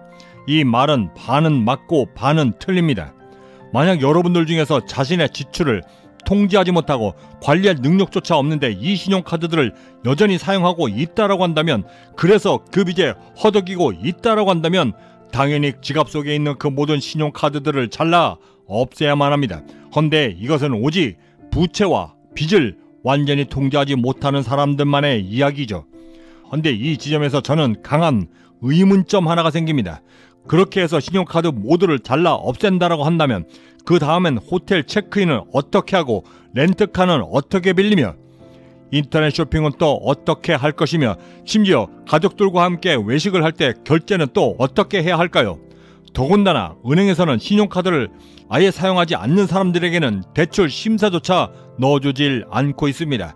지금 같은 신용사회에서는 신용카드 하나 없이 사는 것이 거의 불가능에 가깝습니다. 기요사키 씨, 지금 하시는 말씀은 빚이 꼭 나쁜 것은 아니라는 뜻인가요? 좋은 부채와 나쁜 부채. 부자의 관점에서 보면 부채는 총 두 가지로 정확히 나뉩니다. 하나는 좋은 부채이고 또 다른 하나는 나쁜 부채인 것입니다. 심지어 그 나쁜 부채 안에는 불량 부채들까지도 함께 존재하죠. 저의 관점에서 가장 나쁜 악성 불량 부채는 바로 학생들이 공부를 위해 받고 있는 학자금 대출입니다. 사회에 나오기도 전에 지는 빚이라는 점도 한몫하지만 자산을 아예 만들 수 없는 악성 부채라는 점이 바로 그 불량 부채의 전형이 됩니다. 더욱이는 여타 다른 부채들보다도 상환 기간도 훨씬 더 길어 미국의 경우에는 개인당 학자금 대출이 평균 1억 1,500만 원이고, 이는 자동차 대출 1조 8천억 달러, 다음으로만은 1조 6천억 원에 달하고 있고, 더 큰 문제는 상환 기간도 아무리 짧아도 10년 이상이고, 심지어는 거의 평생을 통해 갚아 나가야만 하는 부채라는 점입니다. 한 조사에 의하면 하버드 대학교를 비롯해 소위 아이비리그 졸업생들이 사회에 나와 고액의 연봉을 받으면서 이 부채를 완전히 상환할 때까지의 기간이 평균 5년이라고 조사되었습니다. 그런데 하물며 일반 대학생들은 오죽하겠습니까? 더욱이는 이렇게 진 빚 모두는 수익을 만들기도 전에 결혼을 하면서 몰기지를 얻으며 집을 사며, 또한 자동차 할부금을 얻으면서 점점 더 악성 부채로 변해가기 시작하는 것입니다. 헌데 만약 이 똑같은 빚을 사업을 하다 빚이 생기면 어떻게 될까요? 바로 파산을 선언하고 완전히 깨끗하게 정리할 수가 있습니다. 하지만 학자금 대체는 그것조차도 허락되질 않고 거의 평생을 통해 갚아 나가야만 하는 인생의 꼬리표와도 같게 됩니다. 더욱더 심각한 것은 앞으로가 더 문제라는 점인데, 이들이 이렇게 막대한 학자금 대출까지도 받아 졸업하여 얻게 되는 대부분의 직업들, 의사, 변호사, 회계사, 그리고 각종 전문 직종들은 앞으로 수년 내에 인공지능으로 대체될 것이 분명하기 때문입니다. 방법은 오직 하나. 좋은 부채와 나쁜 부채에 대한 개념은 이렇습니다. 만약 지금 지고 있는 빚, 즉 부채가 여러분들의 주머니를 직접 겨냥하고 그곳에서 부토로만 나오고 있다라고 한다면 그것은 지극히 나쁜 부채가 될 가능성이 매우 높습니다. 하지만 좋은 부채는 그 부채를 통해 자산을 만들 수 있는 기회를 만들고 그로 인해 수익 또한 만들어 여러분들의 삶 자체를 바꿀 수 있는 기회를 제공합니다. 즉 좋은 부채는 자산을 만들 수 있는 부채가 되는 것이고 나쁜 부채는 더 나쁜 부채를 만들게 되는 악성 부채가 되는 것입니다. 저는 처음 25살 때 집을 샀습니다. 하지만 그 집은 제가 살 집이 아니었고 100% 순수한 투자용 부동산이었습니다. 온전히 렌트를 하여 임대료로 자산을 만들기 위해 투자했던 투자용 부동산이었던 것입니다. 그리고 그때 저는 2년 가까이 이와 관련된 금융 지식과 금융 교육 등을 독학으로 마스터했고 임대 수입으로 돈을 벌 수 있겠다라고 하는 확신은 있었지만 불행히도 그 주택을 살 수 있는 투자 자금은 거의 없었습니다. 그래서 저는 제가 갖고 있던 유일한 자금 동원 수단이었던 신용카드들 모두를 동원하여 자본금 18,000불을 마련했고 그 모든 계약금을 신용카드로 결제했던 것입니다. 이것이 바로 생애 처음으로 제가 만들었던 부채이며 빚이 시작되었던 것입니다. 하지만 그 빚은 매달 25달러라고 하는 임대 수입을 만들어주었고 저의 자산을 만들어주면 물론이고 저를 부자의 길로 인도해주기까지 했습니다. 당시 25살 로서는 상당히 컸던 그 18,000달러 모두를 순수하게 임대 수입으로만 모두 갚아나갔고 이것으로 인해 12,000객실이 있는 호텔 하나를 구입할 수 있게도 되었던 것입니다. 이것이 바로 좋은 부채와 나쁜 부채의 차이점입니다. 제가 아는 한 그리고 제 주위에 있는 억만장자들 모두는 거의 모두가 빚을 지고 더 많은 부채를 만들어 자산을 확보해 나가는 사람들이었습니다. 그리고 그것을 이용해 더 큰 자산을 만들고 더 큰 부를 만들며 더욱더 위로 올라갔던 사람들이었습니다. 사람들은 이렇게 이야기합니다. 그들은 돈이 많기 때문에 투자를 하며 더욱더 부자가 되는 것이다 라고. 제 친구 중에 저보다도 더 많은 재산을 갖고 있는 슈퍼 중에 슈퍼 억만장자 하나가 있습니다. 그 친구는 여전히 기사도 없이 16년 된 골동품인 링컨 컨티넨탈을 타고 다니고 언제나 어려웠을 당시 건설 현장에서 입고 다녔던 그 작업복 차림으로 여전히 다니고 있습니다. 왜일까요? 그는 스스로의 과시욕, 과욕 그리고 남들의 시선을 위한 비용 모두가 최악의 부채를 만드는 시작점이 된다는 것을 그 누구보다도 무섭게 인식하고 있었던 것입니다. 부자가 더욱더 부자가 되는 것은 그들이 갖고 있는 돈이 아니라 힘겹게 배우고 익혔던 그 금융 지식과 금융 교육들 때문이고 그들이 그것들 때문에 더욱더 부자가 되는 것입니다. 그리고 그 중심에는 좋은 부채와 나쁜 부채를 구별할 줄 아는 힘이 존재하고 그리고 바로 그 힘이 그들을 더욱더 부자로 만들어주고 있는 것입니다. 억만장자들이 왜 복권을 사지 않는지 아십니까? 단돈 5달러에도 확률이 너무 낮기 때문입니다. 아무리 작은 돈이어도 그 돈들은 횡재에 가까운 나쁜 지출들이고 차라리 그런 확률이면 재무제표를 읽는 법, 유상증자 대신 무상증자를 통해 주식을 발행하며 또 다른 자산을 만들어 더욱더 부자가 될 수 있는 기회를 얻는 것이 더욱더 확률이 높다라는 것을 그들은 본능적으로 알고 있기 때문입니다. 부채는 우리 일상 어디에나 널려져 있습니다. 저는 베트남전에 참전했던 참전용사입니다. 총을 다루고 쏘는 데에는 매우 익숙하고 능숙합니다. 그런 제가 전쟁터가 아닌 이 사회에서 총을 사용하면 어떻게 될까요? 10중 8구 곧바로 범죄자가 될 것입니다. 부채는 이 총과 매우 흡사합니다.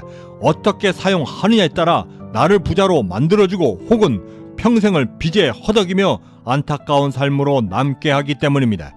그것을 좋은 부채로 이용할 것인가 아니면 나쁜 부채로 지배당하며 살 것인가를 결정하는 것은 오로지 우리 자신의 몫인 것입니다. 그리고 그 선택의 힘은 바로 금융 지식과 금융 교육에서 비롯된다는 것을 우리가 절대 잊지 말아야만 합니다. 여러분들의 성공적 하루를 진심으로 응원합니다. My rich dad forbade me from ever saying I can't afford it. How can you do something? Figure out how you can do something. So over my lifetime, most of the projects 부자 지능을 찾다. 저는 사실 그때 너무나 큰 충격을 받았습니다. 제 평생 동안 최소한 저의 친아버지, 가난한 아빠에게서는 단 한 번도 들어본 적도 없었던 부자로 성공할 수 있는 아주 기막힌 방법이었기 때문입니다. 그리고 그것은 매우 독창적이면서도 그러면서도 매우 중요했던 성공의 팁이기도 했습니다. 그래서 저는 그때부터 평생에 걸쳐 돈보다는 문제를 해결할 수 있는 매우 독창적이고 창의적인, 그러면서도 기발했던 방법들을 연구하고 또 연구하기 시작했습니다. 그리고 그 방법들은 완전히 빈 주먹이었던 저를 지금의 억만장자로 만들어주었고, 마침내 저의 부자 지능으로 스며들게 되었습니다. 그러면서 저는 더욱더 부자가 될 수 있었죠.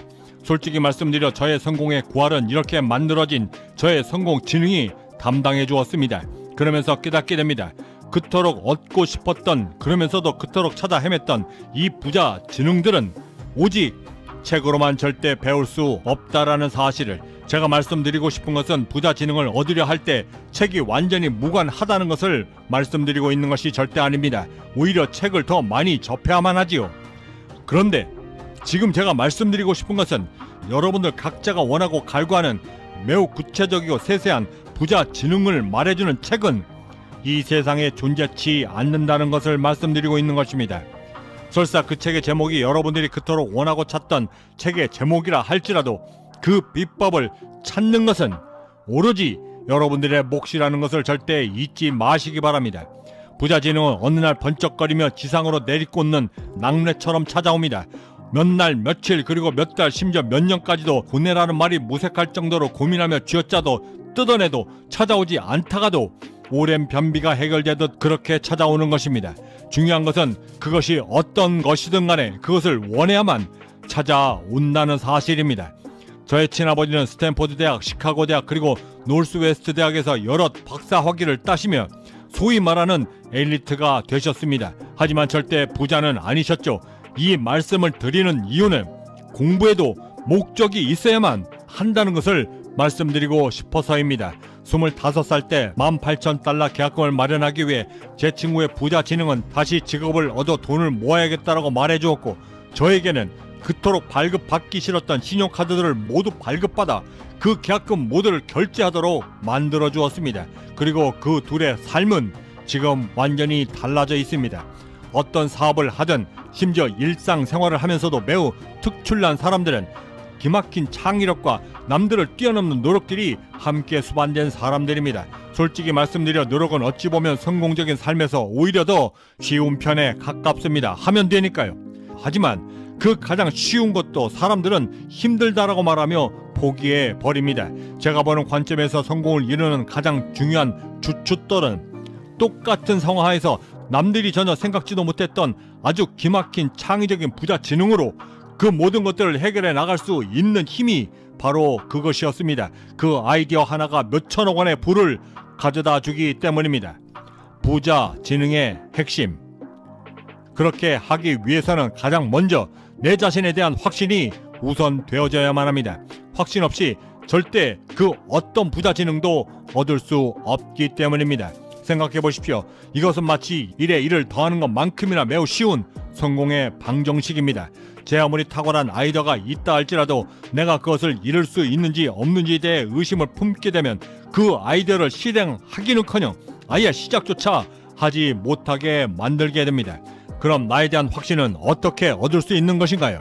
제가 18,000달러를 신용카드로 결제할 수 있었던 과감성은 2년 가까이 투자했던 금융 지식과 금융 교육을 차곡차곡 내 안에 쌓아왔기 때문에 가능했던 것입니다. 하지만 저의 친구는 그 똑같은 시간과 노력 그리고 정성을 들여왔음에도 불구하고 자기 자신을 믿을 수 없었기 때문에 스스로 다시 가난의 길로 들어섰던 것입니다. 사실 창의적인 부자 지능은 방법이 아닙니다. 이것이 이루어질 것이다 라고 하는 스스로의 성공 암시이며 그것을 끝까지 밀어붙일 수 있는 믿음에 더 가깝습니다. 탑다운, 바텀업. 부자 지능을 만드는 데는 탑다운 방식과 바텀업 방식이 있습니다. 나는 그렇게 될 것이다, 나는 성공할 것이다 라고 하는 목표부터 정하고 그런 다음에 그것에 따라 실행해 나가는 목표 지향적 탑다운 방식이 그것이고, 반대로 바텀업 방식은 갑자기 배가 고파 밥을 먹어야 하는데 이때 냉장고 안에 있는 재료들을 보며 어떤 메뉴를 할지 정하면서 그 재료들을 모두 꺼내 메뉴를 만들어 나가는 동기부여형 부자 지능인 것입니다. 어떤 것을 선택해야 성공에 보다도 빠르게 다다를 수 있는지보다는 이 둘을 상황에 따라 어떻게 적극적으로 활용하여 나의 마인드셋, 사고방식 그리고 마음 자세까지 세팅해 나가며 성공에 이를 수 있는지를 판단해 내는 것이 훨씬 더 효과적인 방법인 것입니다. 결국 우리가 원하는 것은 바로 성공의 정상이기 때문입니다. 나만의 성공 레시피를 만들다. 이제 여러분들만의 레시피에 창의적인 성공 영감과 부자 지능을 넣었다면 이제부터는 정말 중요한 성공 재료들을 넣을 차례입니다. 성공하기 위해 결심하면서 항상 부족하고 벽에 부딪히는 것은 당연히 돈입니다.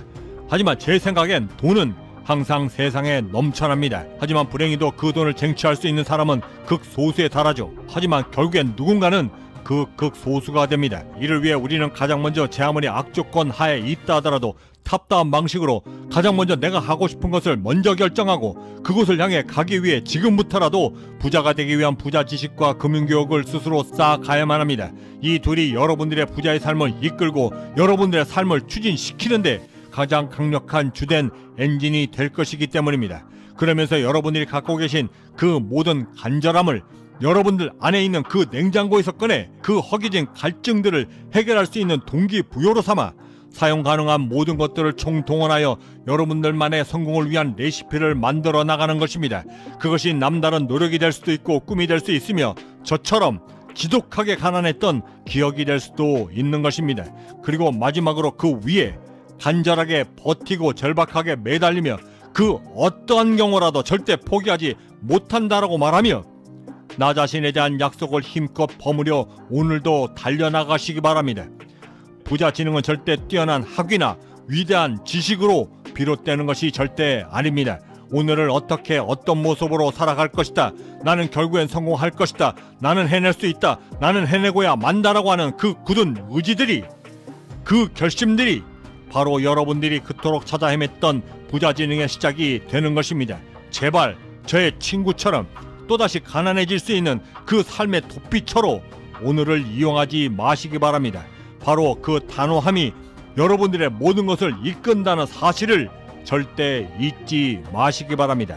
말씀만 들으면 기요사키 씨께서는 매번마다 승승장구만 하신 것 같은데 맞나요? 실패 한번 안 하면서 성공하는 억만장자가 있을까요? 저 역시도 죽기 직전까지 갔었죠. 거기다 당시로서는 매우 큰 금액까지도 사기를 당했는데 그렇게 몇 번의 고비를 넘기게 되니까 왜 부자들이 계속해서 부자가 되는지를 알겠더군요. 그 비법은 부자가 실패를 다루는 법.